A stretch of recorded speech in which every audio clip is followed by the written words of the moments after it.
The Psychology of Money by Morgan Housel. Welcome to our deep dive into one of the most important financial books of our time, The Psychology of Money by Morgan Housel. This isn't a guide full of formulas or stock tips. It's about human behavior. It's about why people make irrational decisions with money, even when they know better.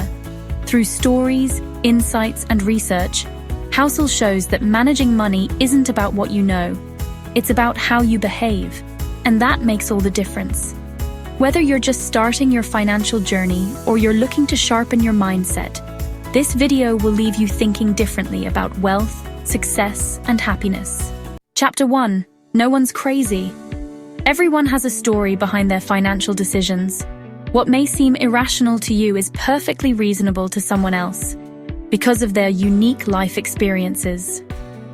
Morgan Housel opens with this central truth. No one is crazy about money.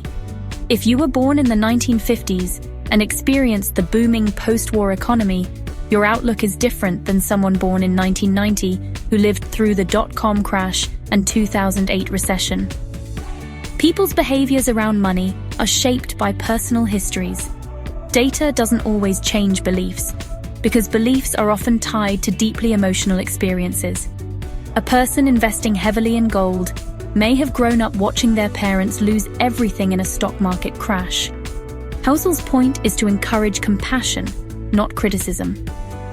Financial decisions are emotional, not rational, and that's okay, as long as we understand where others are coming from. Chapter 2. Luck and Risk. Imagine two people, Bill Gates, a tech genius who changed the world, and Kent Evans, his equally brilliant friend who died young. The difference between them wasn't effort or intelligence, it was luck. In finance, success is never purely earned, and failure is never fully deserved. That's the uncomfortable truth Housel delivers. Luck and risk are two sides of the same coin. They are invisible forces that shape outcomes, but they're rarely acknowledged.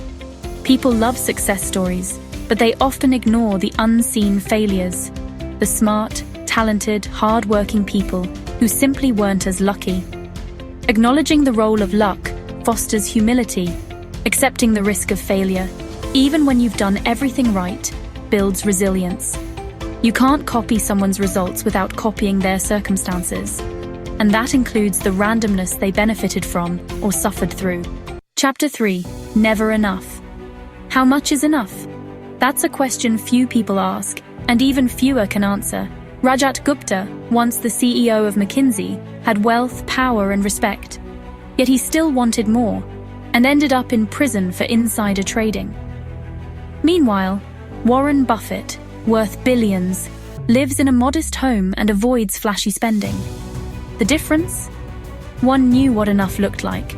Morgan Housel argues that the constant chase for more can be toxic. It's not just about money. It's about status, praise, and influence. But more is a moving target. When you tie happiness to it, you'll never be satisfied. The ability to say, I have enough, is a powerful financial and emotional skill. It keeps you grounded and safe from the risk of losing it all in the pursuit of more. Chapter 4. Confounding Compounding. Warren Buffett's wealth isn't just due to smart investments. It's largely due to time. He started investing at age 10 and didn't stop. Compounding is most powerful when it's allowed to work uninterrupted for decades. Housel highlights how we tend to overlook time as a multiplier.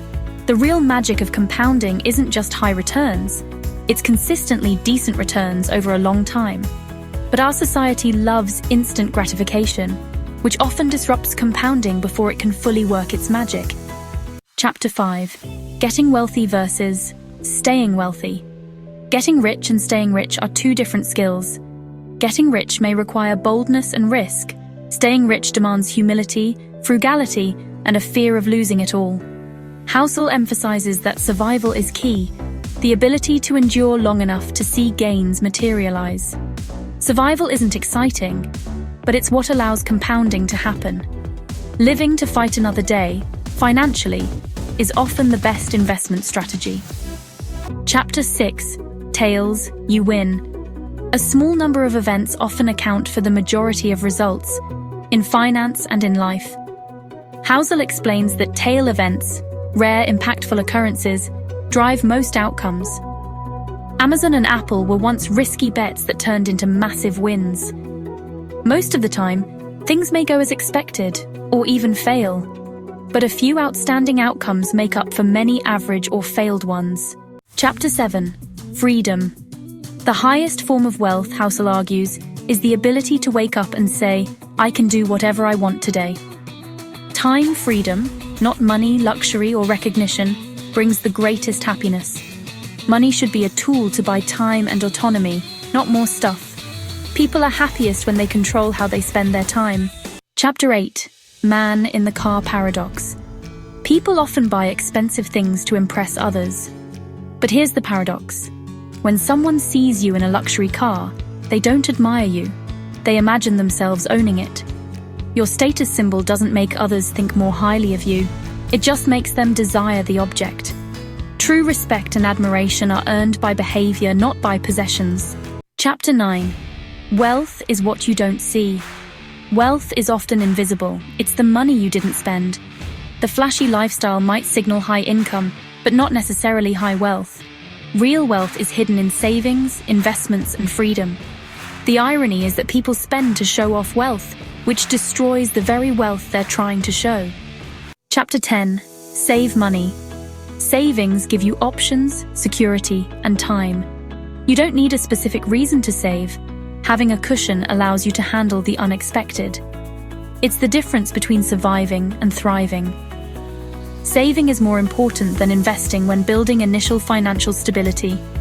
Income doesn't equal wealth. Savings do. Chapter 11. Reasonable, rational. Housel makes the case that trying to be perfectly rational with money often fails in the real world. People are emotional, and it's okay to make reasonable decisions, not just logical ones. For example, paying off a mortgage early might not be optimal mathematically, but it can bring peace of mind.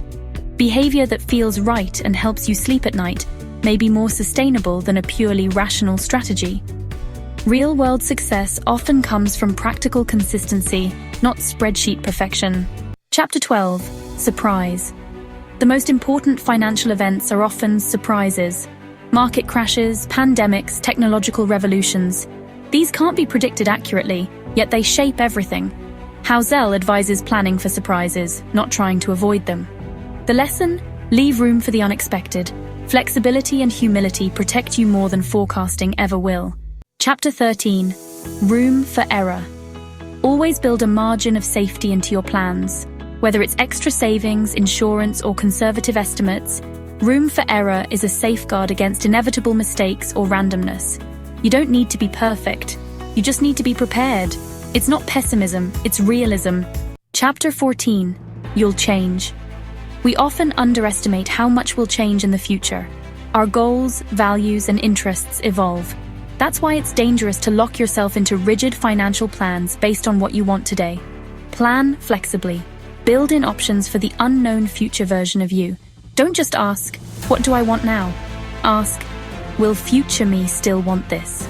Chapter 15. Nothing's free. Everything has a price, even if it's not on the tag.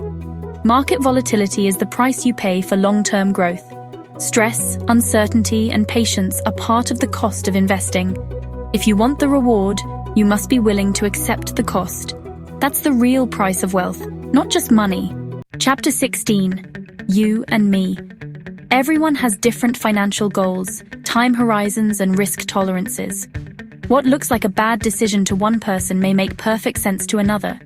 Avoid judging or copying others without understanding their context. Focus on your own journey. Personal finance is called personal for a reason. Chapter 17. The seduction of pessimism. Bad news grabs our attention more than good news. We're wired to react more strongly to losses than gains. But constant pessimism, especially in the media, can cloud judgment and paralyze investors. Optimism isn't blind hope. It's recognizing that progress happens slowly and setbacks are normal.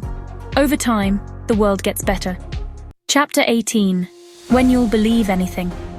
People crave narratives, especially during uncertainty. We make up stories to make sense of chaos, even if those stories aren't true. Housel warns us to be skeptical of easy answers and overconfidence during emotional moments.